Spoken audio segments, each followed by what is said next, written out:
বাংলা প্রভাতে আপনাদের স্বাগতম। বেগমগঞ্জের মাটি বরাবরই প্রতিভার উর্বর ভূমি, আর সেই মাটিতেই জন্মেছিল এক বিশিষ্ট ব্যক্তিত্ব, একজন নীতিবান, প্রতিভাবান সাংস্কৃতিক ব্যক্তিত্ব, জনাব শ্রদ্ধেয় কাবিল খান। কোথায় কি হইতাছে সব খবর আমার কানে। কাবিল খান বেগমগঞ্জের এক ন্যায় পরায়ণ ও প্রভাবশালী সাংস্কৃতিক ব্যক্তিত্ব, যিনি সৎ চরিত্র এবং সংস্কৃতির প্রতি তার অঙ্গীকারের জন্য পরিচিত। শৈশব থেকেই তিনি শিক্ষা, নীতিবোধ ও সৃজনশীলতার মনোযোগী ছিলেন। এই গুণাবলীর মাধ্যমে তিনি সমাজের জন্য এক আলোকবর্তিকা হয়ে ওঠেন। কাবিল খানের জীবন আমাদের শেখায় কিভাবে সংস্কৃতির মাধ্যমে সমাজকে উন্নত করা যায়।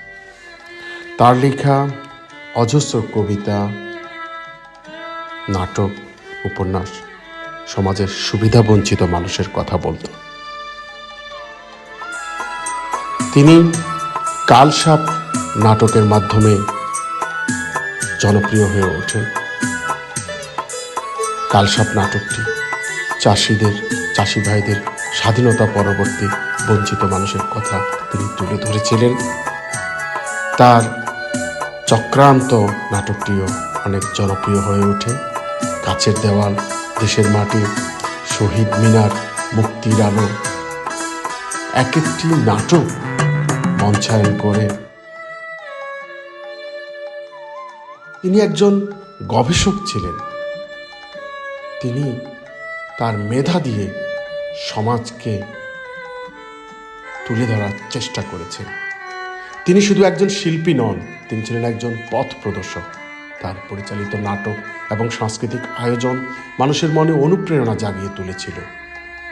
বেগমগঞ্জের সাংস্কৃতিক জগৎকে তিনি নতুন মাত্রা দিয়েছিলেন। তিনি বেগমগঞ্জ সাংস্কৃতিক জোট স্বপ্নদ্রষ্টা ছিলেন। প্রতিটি সংগঠনকে একটি ব্যানারে নিয়ে আসার জন্য তিনি প্রচুর পরিশ্রম করেছিলেন। তিনি শুধু সাংস্কৃতিক কর্মকাণ্ডে নয়, কাবিল খান একজন নীতিবান মানুষ হিসাবে সর্বত্র পরিচিতি ছিলেন। জাল মারলে মাছ ধরা পড়বে। ভালো, খুব ভালো। এই কথা তোর মাথায় তো দেখি খুব বুদ্ধি গ্যাস করতে আছে। ওদের আপনার দোয়ায় আর কি।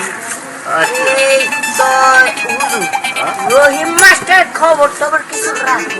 এলো রহিম মাস্টার, আমার খবর কি এলো? এই রহিম মাস্টার নাকি আমাদের নামে গ্রামে কিসব কথা কইয়া বেড়াইতেছে, আমাকে গোমর সব পাস কইরা দিতেছে।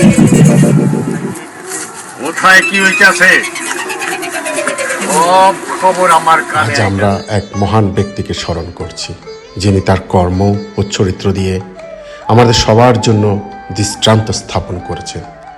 তার এই অসামান্য অবদান আমাদের হৃদয়ে চিরজীবী হয়ে থাকবে।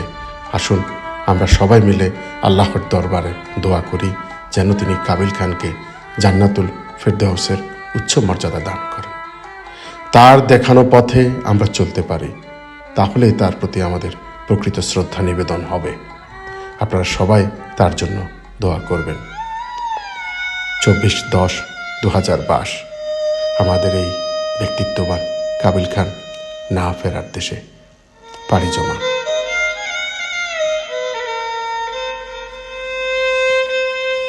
ইন্না লিল্লাহি ওয়া ইন্না ইলাইহি রাজিউন।